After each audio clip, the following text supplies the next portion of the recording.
there's a problem immediately, right? Which is, in the course of watching this, both of my co-hosts and our guest just mentioned to me something with which I fundamentally disagree, but I'm outvoted. Abby, would you like to introduce very briefly what the conflict in this episode is going to be? This film, listeners, is about 9/11 and the Iraq War. No, it's not. No, it's not. No, it's not. 9/11. It is. It is. It's about girls and female friendships and male violence, but also the secondary theme is 9/11. Yeah. And the following war on terror and exploitation of the Middle East oil and natural resources. Yes. What I hope to do over the course of the next hour and change is to convince at least one of you, and more importantly the listener, that this movie is not about 9/11. It references 9/11. It's aware of 9/11. It's all about 9/11. Needy kills the band over the credits, which immediately raised the question for me, why didn't Jennifer? Jennifer does at no point goes in search of the band. And I was like, okay, I think a less interesting film would have had Jen come back from the dead and then immediately like hunt down the band for the rest of the film. But it doesn't do that. And my interpretation of the film is that when women are like man-eaters, when we are evil or like bitchy, and also when we turn against each other, it's because that is a response to male violence. And Jennifer, I think the film does have sympathy with her, but we are shown that she chooses the wrong targets, which is like men who are not the ones who are violent against her, and also like her fellow women, also against Needy. At the end of the film, Needy takes some power from Jennifer. She like learns something from her. In fact, the line of the soundtrack that comes up just before we cut to credits is, "You should learn how to say no."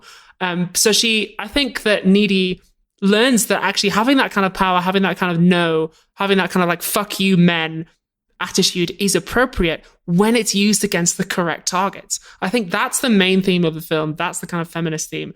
But I think secondarily, it is also about 9/11 and the Iraq War, because we see the ways in which violence, grief, and trauma turn people into like attacking the wrong targets, into like being duped by this kind of like maudlin commercialized grief. And I think also at this time when, remember, like you couldn't explicitly say that you were against the Iraq War because you would lose your career if that happened, like the Dixie Chicks did. I think this is like a subtle anti-war film that's saying like, yeah, okay, this fucked up shit happened, but let's not fight the wrong targets. Yes.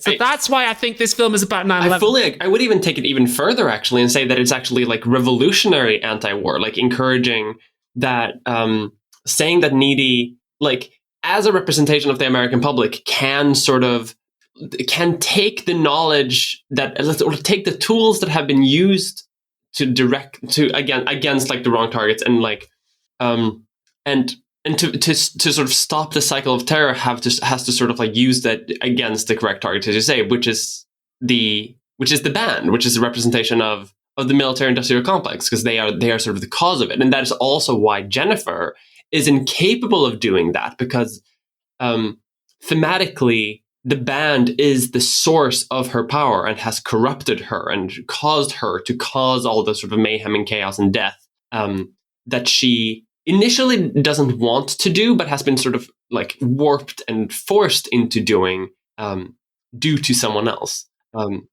I don't know that she has been. I think she's only been granted the facility to do it, because we know that she's mean beforehand. We know that she expresses sort of dominance over men beforehand as much as she can. But we also know that is in response to her being consistently sexualized by men.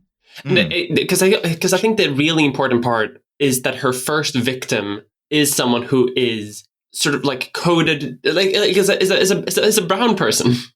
Like that is the first victim that happens is a brown person, and consequently boys start dying as well, which I feel like is a sort of message about how like the target here has been sort of like inadvertently so many different people, and never really about there's never has been a correct target for Jennifer to have, because the entire premise of what the band wanted and sort of like how she became the way she did was based on a lie, which I feel is symbolic of their weapons of mass destruction in Iraq. It doesn't matter that it's a lie, because they still get all the powers, or that like the band still gets their success and fame. but the death and destruction that follows it are sort of forced upon Jennifer. That Needy then has to sort of like forcibly take the power from, so that that cycle of violence can end. I think it has sympathies towards being a revolutionary feminist film that ultimately gets scared and runs back into being a liberal one. I think it's one that tries to indict patriarchy and then gets scared and goes, okay, but you can't have too much fun while you're doing it, and you can't be too indiscriminate.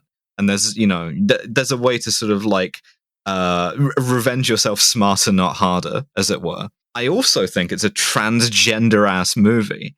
Oh yeah, definitely. For a lot of the reasons that we've gotten into, pretty much everything Jennifer does is like, I'm not like other girls because I have a fucking penis.